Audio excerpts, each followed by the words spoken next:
दशकं 35 अनुग्रह वैचित्र्यम् भाग्योदये त्रीणि भवन्ति नूनम् मनुष्यता सज्जन सङ्गमश्च त्वदीयमाहात्म्यकथा श्रुतिश्च यतः पुमांस्त्वत्पदभक्तिमेति ततः प्रसीदस्य किलार्थकामान् भक्तस्य यच्चस्य भयं च मातः क्षमां कृतागस्सु करोषि चार्योः अन्योन्यवैरं समयस्य नीहा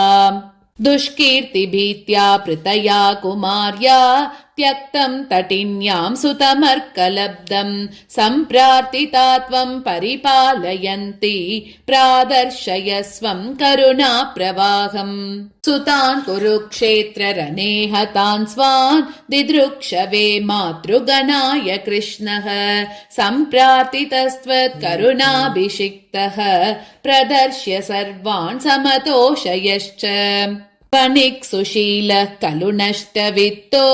व्रतं चरन् प्राङ्नवरात्रमार्यः त्वां देवि सम्पूज्य दरिद्रभावात् मुक्तः क्रमाद् वित्तसमृद्धिमाप देवद्रुहो देवि रणे त्वयैव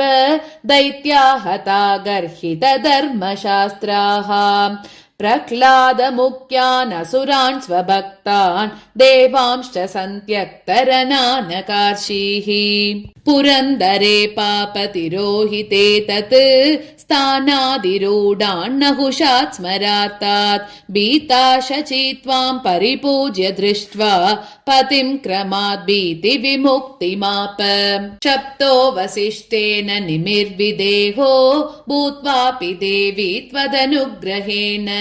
ज्ञानं परं प्राप निमेः प्रयोगान् निमेषिनो जीवगणा भवन्ति हा भार्गवा लोभविकोपचित्तैः प्रपीडिता हैहयवंशजातैः हिमाद्रिमाप्ता भवतीं प्रपूज्य प्रसाद्य भीतेः खलु मुक्तिमापुः दस्रौ युवानां शवनं पतिं च समानरूपानपि दृश्यमुक्ता सती सुकन्या तव संस्मृताया भक्त्या प्रसादात् स्वपतिं व्यजानात् सत्यव्रतो विप्रवधुं प्रसह्य हर्ता निरस्तो जनकेन राज्यात् वसिष्ठशब्दोऽपि तव प्रसादात् राज्येऽपि शिक्तोत दिवं गतश्च हा हा हरिश्चन्द्र नृपो विपत्सु मग्नः सदाक्षीं परदेवतां त्वां संस्मृत्य सद्य स्वविपन्निवृत्तः कारुण्यतस्ते सुरलोकमाप अगस्त्य पूजां परिगृह्य देवी विभासि विन्ध्याद्रिनिवासिनी त्वं द्रक्ष्ये कदा त्वां मम देहि भक्तिं कारुण्यमूर्ते सततं नमस्ते सर्वमङ्गलमाङ्गल्ये शिवे सर्वार्धसाधके शरण्ये त्र्यम्बके गौरी नारायणि नमोऽस्तुते। ॐ श्रीमात्रे नमः।